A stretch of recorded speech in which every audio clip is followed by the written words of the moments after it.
Eternal Secret King, Chapter 186. Bab 186, Teman Lama. Merasakan frustrasi dalam nada bicara Suyu, Sen Mengki menjawab dengan tenang, dia hanya teman bermain masa kecil dan teman lama. Tanpa akar roh, dia tidak bisa berkultivasi dan tidak seperti kita.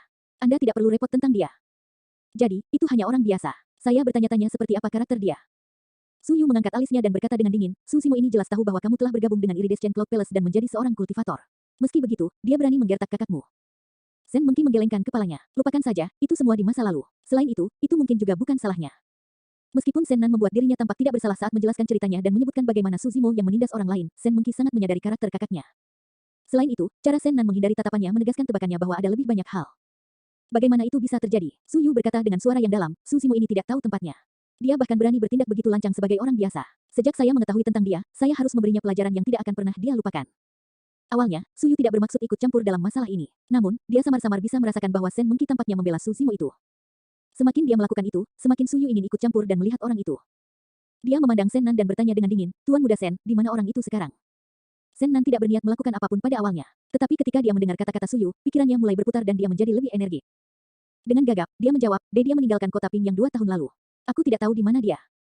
Suyu mengerutkan kening. Dinasti Zhou besar sangat besar dan ada lusinan negara bawahan dengan berbagai ukuran, menemukan seseorang tidak berbeda dengan mencari jarum di tumpukan jerami. Sen Nan batuk dengan lembut. Namun, dia memiliki saudara laki-laki, Su Hong, yang merupakan raja Yan saat ini. Dia memiliki status yang menonjol dan kami tidak dapat menyinggung perasaannya. Suyu mengejek. Raja manusia hanyalah manusia biasa. Dia bisa setara dengan Kirefinemen warrior dari sekte kecil, tetapi melawan penggarap pendirian yayasan dari Iridescent Cloud Palace seperti saya. Bahkan jika dia adalah Raja Yan, dia harus berlutut di hadapanku. Mata Sen Nan bersinar dan darahnya mendidih saat dia mendengarkan. Seolah-olah Sen Nan sedang melihat Raja Yan yang tinggi dan perkasa berlutut di depannya dengan patuh, tidak berani mengangkat kepalanya. Gambar seperti apa itu? Suyu menyatakan dengan bangga, itu sempurna. Adik perempuan, karena Susimo ini menggertak saudaramu, ayo pergi ke ibu kota negara Yan dan beri pelajaran pada saudaranya. Fufu, ini Gayung bersambut. Sen Mengki mengerutkan kening dan ragu-ragu. Saudari junior, kita harus melakukan perjalanan ke ibu kota negara Yan meskipun bukan karena masalah ini.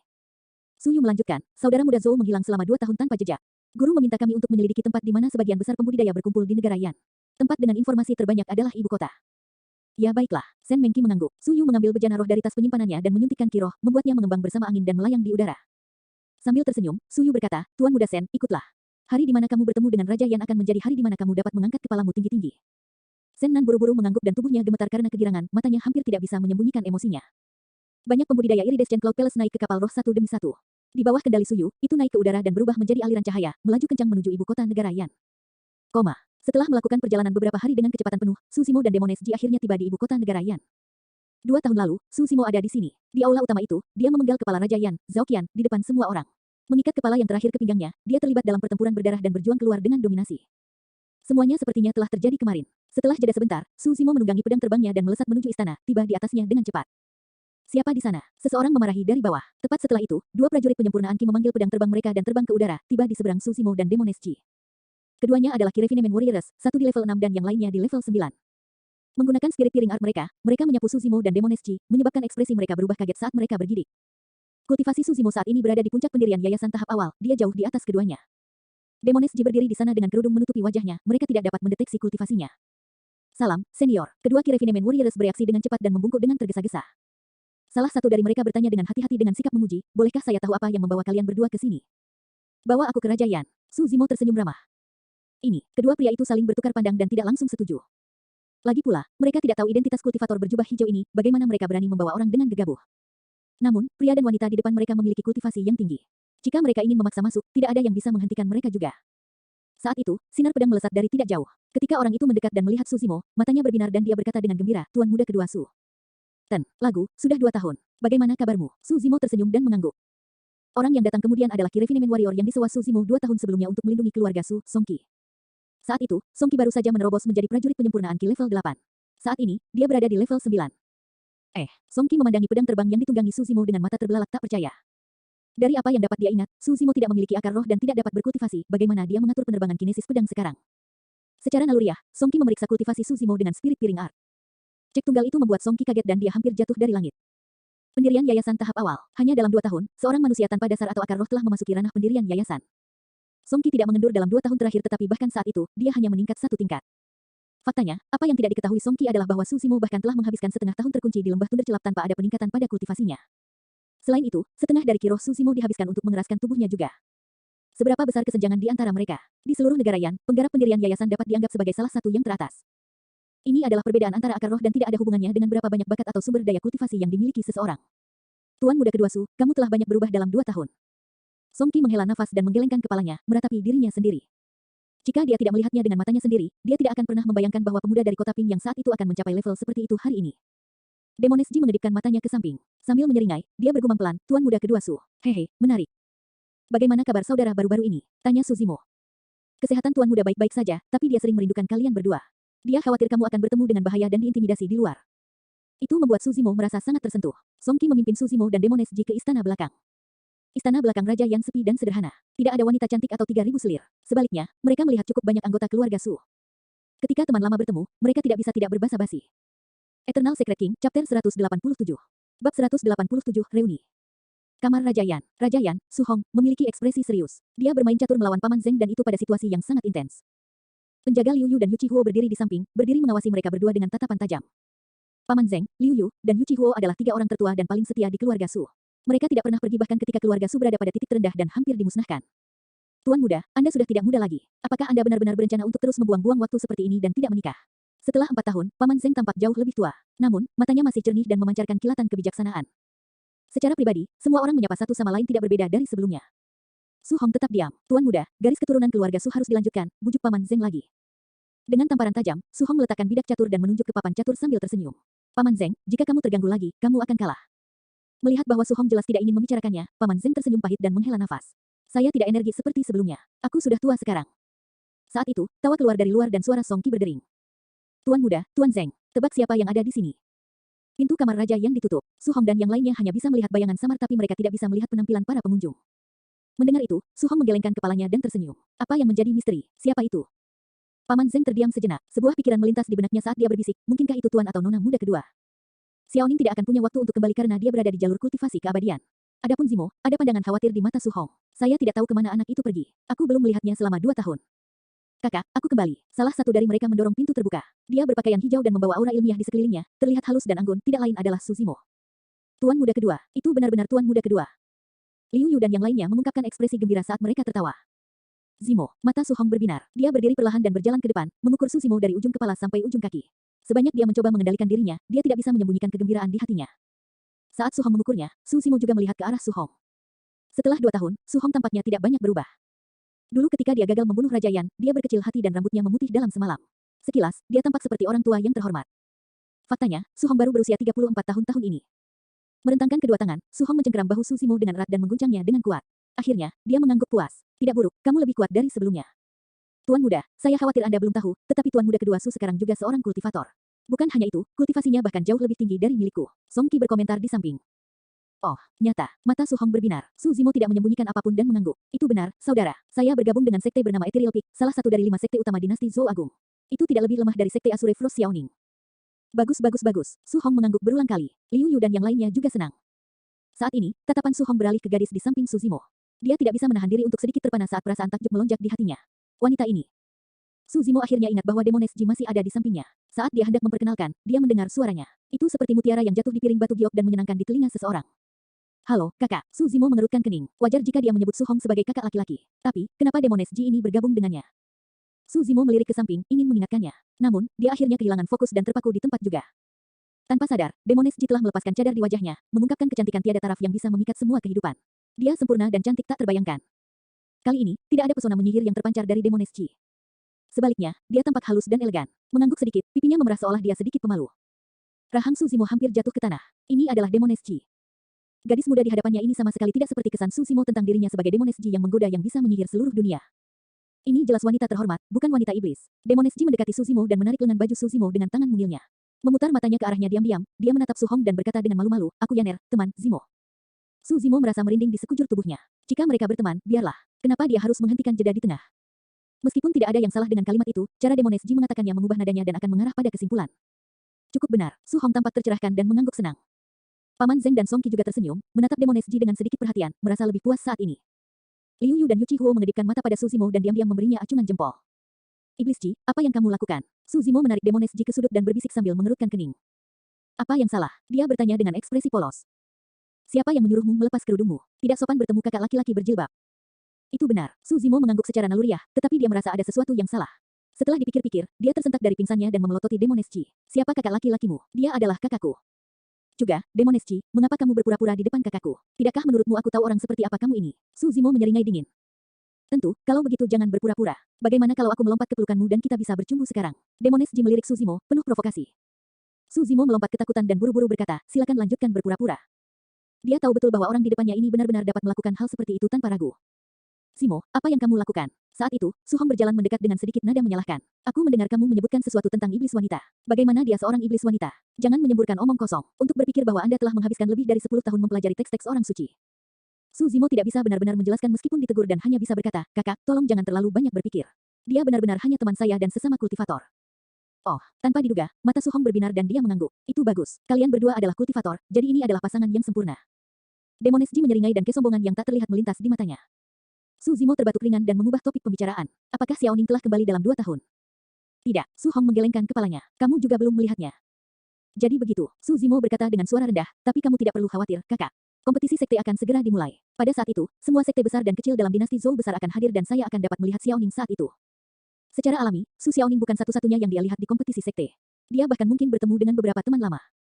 Sebuah gambar muncul di benak Suzimo, itu adalah seorang gadis lembut yang mengatakan kepadanya dengan tidak berperasaan, nasib kita telah berakhir. Kita dipisahkan sebagai makhluk fana dan makhluk abadi. Saya khawatir, kita tidak akan bertemu lagi.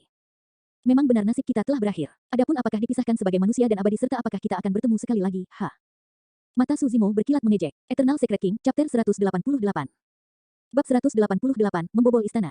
Suzimo tidak segera pergi. Dia berencana untuk tinggal di istana selama beberapa hari dan menemani saudaranya. Lagi pula, dia tidak tahu kapan dia akan kembali lain kali. Demoneschi juga tidak pergi dan tinggal di istana bersama Suzimo. Dia hanya berjalan-jalan sesekali di luar dan datang untuk menggoda Suzimo ketika dia tidak melakukan apa-apa. Sebagai Raja Yan, Suhong secara alami tidak akan tinggal di belakang istana sepanjang waktu. Setiap hari, dia meluangkan waktu untuk mengevaluasi tugu peringatan di istana kekaisaran. Selama periode waktu itu, Suzimo akan duduk di rumahnya dengan tenang, meningkatkan kultivasinya dan memulai bagian penyempurnaan organ sambil mempelajari berbagai seni roh garis keturunan yang diperolehnya di peti batu serta manik Buddha. Sebelum meninggalkan puncak etiril, kultivasi Suzimo sudah berada di puncak pendirian yayasan tahap awal. Setelah pertarungan di tanah warisan dan mendapatkan sebagian besar esensi garis keturunan dari kerangka misterius itu, Suzimo menerobos ke yayasan pendirian tahap tengah dalam beberapa hari secara alami. Garis keturunannya luar biasa untuk memulai dan dia telah mencapai ranah darah tsunami yang legendaris.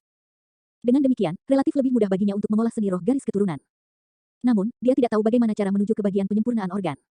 Dia akan memikirkannya sesekali tetapi mengesampingkannya ketika dia tidak dapat menemukan apapun. Selama periode waktu itu, fokus terbesar Suzimo masih pada tasbih Buddha yang misterius itu. Jelas bahwa ada keterampilan rahasia yang kuat yang tersembunyi di dalam Buddha Bed Fin Suppression Seal. Setiap kali Suzimo melihat Buddha Bed, dia akan jatuh ke dalam ilusi dan mengalami kekuatan telapak tangan emas yang turun dari langit untuk menghancurkan iblis dan tumpukan mayat dengan segel tangan. Dia terus-menerus merenungkan dan mencoba memikirkan setiap detail. Hari ini, sekelompok penggarap pendirian yayasan tiba di ibu kota negara Yan, dipimpin oleh seorang pria dan wanita, Su Yu dan Sen Mengki. Saudari muda, jika Anda ingin saya mengatakannya, mari kita menerobos masuk ke istana secara terbuka dan membawa Raja Yan keluar. Setelah bertanya tentang berita Junior Brother Zhou, kita bisa membalas dendam. Bagaimana tentang itu? Su Yu meminta pendapat Sen Mengki sambil tersenyum. Sen Mengki mengerutkan kening dan menggelengkan kepalanya. Aku tidak ingin melihat teman-teman lama itu jadi aku tidak akan pergi dengan kalian. Su Yu memutar matanya dan mengangguk. Itu benar, mengingat status kami akan mengangkat status Raja Yan jika kami pergi dan mencarinya di tempatnya.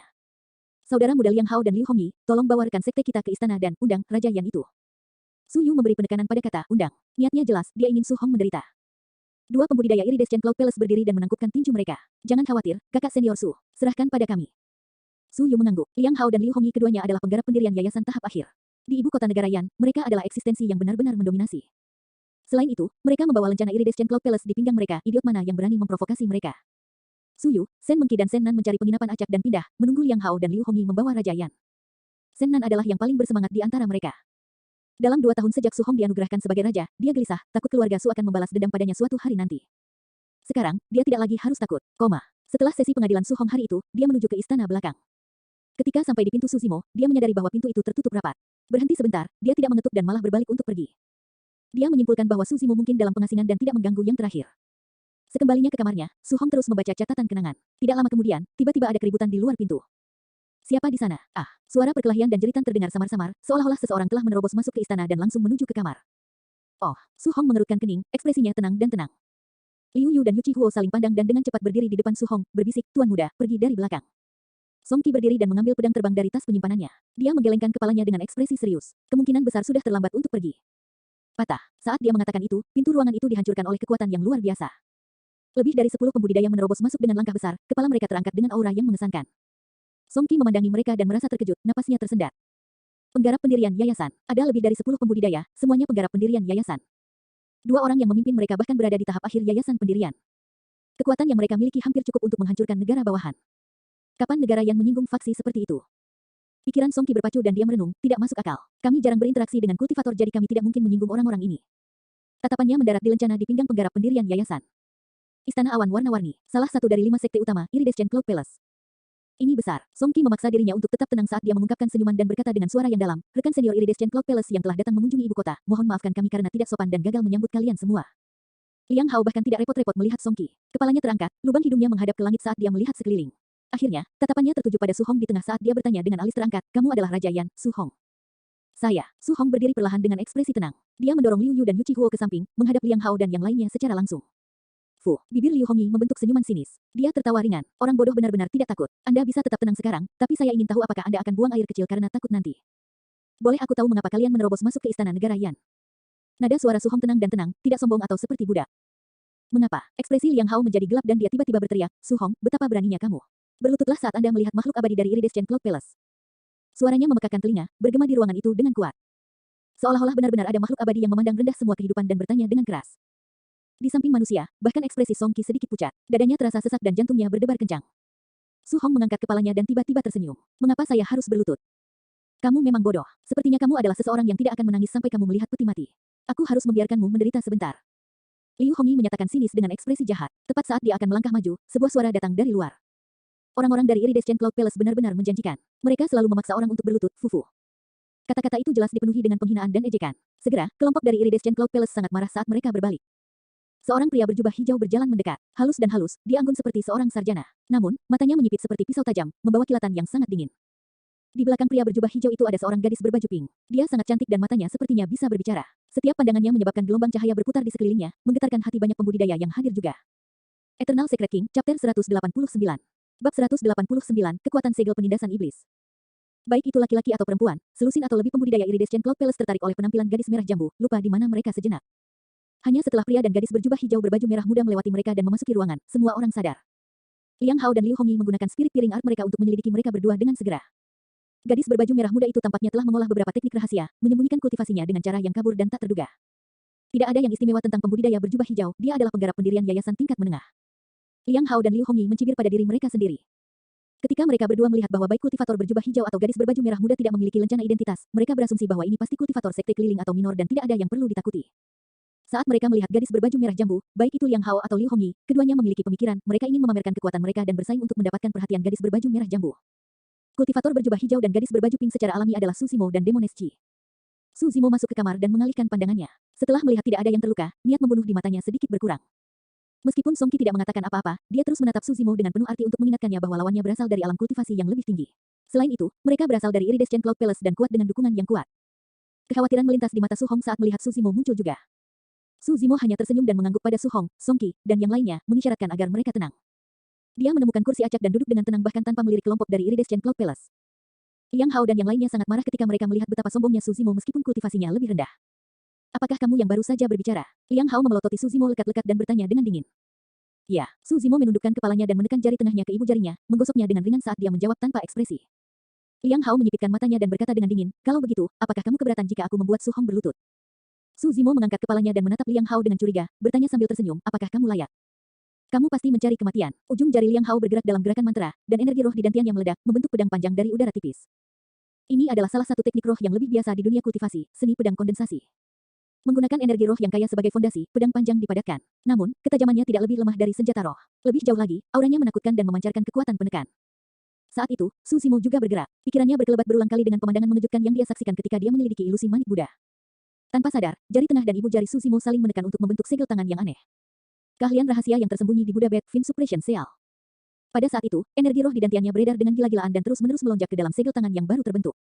Kecepatannya terlalu cepat. Segel penindasan Fin itu seperti jurang maut, menyerap energi roh di dantian Su Zimo terus-menerus seperti ikan paus yang menelan sapi. Su Zimo merasa bahwa jika dia tidak bergerak, segel penindasan iblis bahkan dapat menyerap energi rohnya seluruhnya tanpa setetes pun tersisa. Semakin kuat seni roh, semakin besar konsumsi energi roh. Saat ini, Su Zimo berada di tahap tengah pendirian yayasan. Karena keberadaan telapak tulang darah, kualitas energi rohnya bahkan bisa menyamai penggarap pendirian yayasan tahap akhir. Jika Fin Suppression Cell dapat menyerap semua energi roh dari penggarap pendirian yayasan tahap akhir, seberapa menakutkankah seni roh itu? Su Zimo tidak berani menunggu lebih lama lagi dan langsung menyerang. Ledakan. Terdengar suara memekakkan telinga. Di bawah pengawasan semua orang, telapak tangan emas raksasa turun dari langit. Menghancurkan langit, itu menekan semua aliran udara dan menghancurkan Liang Hao dan yang lainnya dengan cara yang represif. Pada saat itu, bahkan mereka yang tidak terlibat merasakan gentar. Set, Song Qi tersentak saat jantungnya bergetar. Meski serangan itu tidak ditujukan padanya, dia masih bisa merasakan tekanan yang menyesakkan. Demones Ji menyaksikan dengan mulut terbuka dan mata membelalak tak percaya. Sebagai gadis murni dari Sekte Iblis, dia secara alami memiliki mata yang tajam. Kekuatan seni roh di hadapannya jauh di luar imajinasinya. Mengesampingkan Ethereal Peak, bahkan Sekte Iblis yang telah bertahan melewati zaman kuno tidak memiliki banyak seni roh setingkat ini. Liang Hao dan Liu Hongyi yang berada di bawah segel penindasan iblis merasa ngeri. Mereka mendongak dengan mata melebar, merah dan bergidik ketakutan. Keduanya bisa melihat dengan jelas. Pola pada telapak emas terlihat jelas, seolah-olah itu jasmani. Seolah-olah telapak tangan Dewa Ilahi membawa kekuatan tertinggi saat ia berusaha menghancurkan semua makhluk hidup. Semuanya, bantu aku. Segel penindasan Fin turun dengan sangat cepat dan mencakup area yang luas. Liang Hao tidak punya waktu untuk mengelak dan hanya bisa mengaum keras. Di sampingnya, Liu Hongyi juga yang pertama menanggung beban. Pada saat itu, keduanya memiliki ilusi. Mereka tampaknya tidak menghadapi penggarap pendirian yayasan tahap menengah. Sebaliknya, itu adalah penggarap pendirian yayasan yang disempurnakan yang telah membuka banyak meridian.